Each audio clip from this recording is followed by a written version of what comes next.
Hare Krishna to everyone. Hare Krishna. ठीक है, आज साउंड का लेक्चर नंबर 2 है, जिसमें कि आज हम साउंड के बारे में पढ़ेंगे। ठीक है, आगे तो साउंड जो ध्वनि है, ध्वनि क्या है? एक तरंग है। तो कैसा तरंग है? पिछले क्लास में हम लोग देखे थे कि अनुदैर्घ्य तरंग है ध्वनि। ठीक है, तो अनुदैर्घ्य तरंग है ध्वनि। तो और अनुप्रस्थ तरंग कौन है? प्रकाश। ठीक है, तो अब इसमें तरंग का थोड़ा सा कुछ कैरेक्टरिस्टिक्स देखेंगे कि तरंग में तरंग दैर्घ्य किसको बोलते हैं, फिर आवृत्ति किसको बोलते हैं, आवर्तकाल किसको बोलते हैं, ये सब आज देख लेंगे। ठीक है, सिंपल जो कि आगे भी काम आएगा, आगे भी काम आएगा। तो ये क्या बना हुआ इस तरह से एक तरंग का डायग्राम बना हुआ तरंग का। तो ये जो लाइन है इसको बोलते हैं माध्य स्थिति, मीन पोजीशन। ये क्या है? Mean position. ठीक है, तो यहाँ से एक पॉजिटिव एक्स एक्सिस की तरफ गया और positive Y axis, positive negative Y axis, और इधर क्या एक्स एक्सिस। ये इस तरह से कोऑर्डिनेट सिस्टम में इसको एज्यूम किया जा सकता है, इस वेव को, इस तरंग को। यहाँ पे 0 0 ये मूल बिंदु है। ठीक है, अब तो ये जो वेव जा रहा है ऊपर, एक बार नीचे, एक बार ऊपर, एक बार नीचे, तो ऊपर वाला जो पोजीशन है बार बार क्या हो रहा है? रिपीट हो रहा है। ये आगे भी रिपीट होता चला जाएगा, है ना। तो ये जो ऊपर वाला पोजीशन है इसका नाम क्या है? स्ट्रिंग। और नीचे वाला जो पोजीशन है इसका नाम क्या है? गर्थ। तो दो लगातार स्ट्रिंग मिलेगा, उसके बीच की जो दूरी है उसको बोलेंगे क्या? वेवलेंथ, तरंग दैर्घ्य। उसको रिप्रेजेंट करेंगे लैम्डा से। ठीक है, अब फिर दो लगातार गर्त भी मिल रहा है तो उसके भी बीच की दूरी को बोलेंगे लैम्डा। हाँ, उसको तरंग दैर्घ्य बोलेंगे, लैम्डा से रिप्रेजेंट करेंगे। ठीक है, तो तरंग दैर्घ्य का परिभाषा क्या हो जाएगा? दो क्रमागत स्ट्रिंग के बीच की दूरी को तरंग दैर्घ्य कहते हैं। तरंग दैर्घ्य कहाँ है? दैर्घ्य यहाँ पे परिभाषा, तरंग दैर्घ्य देखो, दो क्रमागत महत्तम अथवा न्यूनतम स्थितियों के बीच की दूरी को तरंग दैर्घ्य करते हैं। देखो, महत्तम या न्यूनतम स्थिति। महत्तम स्थिति क्या हो गया? महत्तम स्थिति क्या हो गया? स्ट्रिंग। और न्यूनतम स्थिति क्या हो गया? गर्त। तो इस परिभाषा से हम बोल सकते हैं दो क्रमागत स्ट्रिंगों के बीच की दूरी को तरंग दैर्घ्य कहते हैं, या दो क्रमागत गर्त की दूरी को तरंग दैर्घ्य कहते हैं। दोनों परिभाषा हो सकता है। ठीक है, अब तरंग दैर्घ्य को किससे रिप्रेजेंट करते हैं? लैम्डा से, जो कि ग्रीक लेटर है, ग्रीक अक्षर है लैम्डा। और तरंग दैर्घ्य का ऐसा ही मात्रक क्या होता है? मीटर। ये जो नापेंगे यहाँ से यहाँ तक की दूरी किस इकाई में नापेंगे? ऐसा यूनिट क्या है इसका? मीटर में नापेंगे। ठीक है, मीटर में नापेंगे। अब नेक्स्ट को अब क्या समझना? फ्रीक्वेंसी। फ्रीक्वेंसी को हिंदी में क्या बोलते हैं? आवृत्ति। आवृत्ति का परिभाषा की प्रति एकांक समय में दोलन की कुल संख्या को आवृत्ति कहते हैं। तो अब एक बात वहां पे आया वर्ड क्या? दोलन। दोलन को थोड़ा समझ लेते हैं, दोलन को समझ लेते हैं। ये एक पेंडुलम है जो दोलन गति करता है। तो इसमें जो एक बार पोजीशन ए पे रहेगा, फिर बी पे रहेगा, फिर सी पे रहेगा, फिर सी से बी पे आएगा, फिर बी से ए पे आएगा। तो ए पर आया, सी से जाके फिर से ए पे आया, बार बार ए पे आएगा, तो बार बार ये पोजीशन आ रहा है। तो ये ए से गया बी पे, बी से गया सी पे, सी से बी पे, बी से फिर ए पे। तो ये हो गया एक दोलन गति। ठीक है, और इस तरह से बार बार करेगा। तो प्रति एकांक समय यानी या तो हम 1 मिनट ले लें, या तो 1 सेकेंड ले लें, या तो 1 घंटा ले लें। प्रति एकांक समय में यानी हम यहाँ पे एज्यूम कर लेते हैं 1 सेकेंड। प्रति एकांक समय 1 सेकेंड लेते हैं। 1 सेकेंड में ए पर ये कितनी बार आएगा, तो कितनी बार दोलन गति करेगा। तो प्रति एकांक समय यानी 1 सेकेंड में कितनी बार ये दोलन गति करेगा, वही उसका क्या हो जाएगा? आवृत्ति। वही उस तरह का क्या हो जाएगा? आवृत्ति। अगर पंखे में समझे, पंखे में क्या रहता है?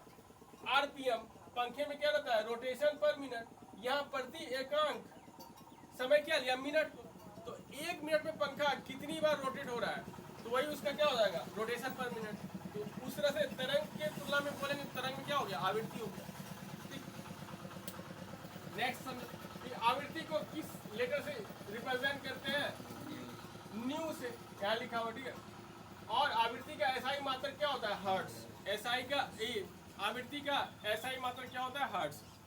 हर्ट्ज से नापते हैं फ्रीक्वेंसी को। ठीक है, कोई बोलेगा किसी तरंग का आवृत्ति है 100 हर्ट्ज, इसका मतलब लोग क्या समझेंगे? अगर एग्जाम्पल में दिया हुआ है, मान लो किसी भी तरंग है, कोई भी तरंग है, उसका आवृत्ति दिया हुआ है, फ्रीक्वेंसी दिया हुआ, मान लो 100 हर्ट्ज, तो इसका मतलब क्या हुआ? इसका का मतलब ये हुआ कि 1 सेकेंड में ये 100 बार दोलन गति कर लेगा 1 सेकेंड में, इसका मतलब ये हुआ। ठीक है, अब नेक्स्ट आवर्तकाल। आवर्तकाल किसे कहते हैं? ठीक है, आवर्तकाल किसे कहते हैं? एक दोलन पूरा करने में लगा समय आवर्तकाल कहते हैं। ठीक है, अभी देखो फ्रीक्वेंसी क्या बोले, आवृत्ति क्या बोले कि 1 सेकेंड में ये कितनी बार दोलन गति करेगा, 1 सेकेंड में कितनी बार ये स्ट्रिंग से स्ट्रिंग पे आ जाएगा। हाँ, 1 सेकेंड में कितनी बार स्ट्रिंग से स्ट्रिंग में आ जाएगा, तो ये क्या होगा? आवृत्ति। लेकिन एक बार स्ट्रिंग पे है, फिर से स्ट्रिंग पे पहुंचने में ये जो समय लगा, यही क्या होगा? आवर्तकाल। यहाँ से A से B में गया, B से C में गया, C से B में आया, B से A में आया, तो ये एक बार दोलन करने में जितना समय लगा, 1 सेकेंड से कम भी समय लग सकता है, तो वो क्या होगा? उसका आवर्तकाल। तो देखो, और दोनों के बीच संबंध क्या होता है? आवर्तकाल 1/, आवृत्ति, दोनों में इनवर्सली प्रोपोर्शनल का संबंध है। तो T बराबर 1/μ, और दोनों उल्टा करके भी लिख सकते हैं।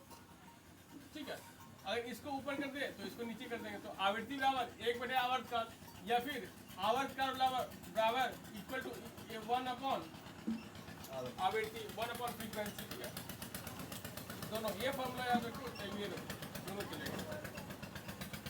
ठीक है, आप क्या पढ़ेंगे? ध्वनि तरंग की चाल, speed of wave, sound wave, speed of sound wave. ये क्या होगा? आवृत्ति गुना तरंग दैर्घ्य, इसको क्या बोलेंगे? Frequency, frequency into wavelength, frequency into wavelength. और इसको रिप्रेजेंट करते हैं v equal to nu lambda. v equal to nu lambda से क्या निकालेंगे? Velocity of wave, sound wave. ठीक है, अब देखो साउंड वेव्स जो है उसका जो स्पीड होता है हर माध्यम में अलग अलग होता है। सबसे पहले ठोस माध्यम होता है, फिर द्रव माध्यम होता है, फिर एक गैस होता है। तो सबसे ज्यादा स्पीड किस में रहेगा? साउंड सॉलिड में, ठोस में, उसके बाद द्रव में, उसके बाद गैस में।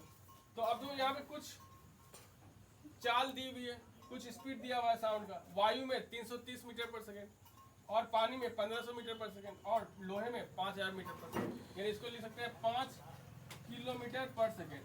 ठीक है, लोहे में जैसे मान लो ट्रेन का पटरी जाता है ना, तो ट्रेन आ रहा है कि नहीं आ रहा है 5 किलोमीटर पहले, मान लो टेढ़ा मेरा ट्रैक है, तो हमको ट्रेन तो दिखेगा नहीं 5 किलोमीटर पहले।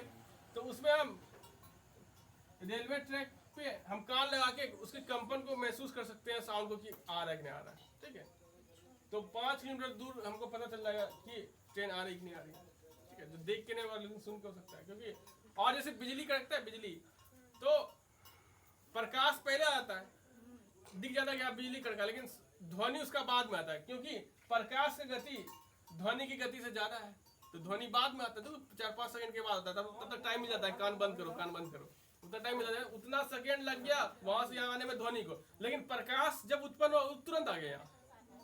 तो ये हम देख सकते हैं प्रकाश की गति ध्वनि की गति से तेज है। ठीक है, आज के लिए इतना ही। हरे कृष्णा। हरे कृष्णा।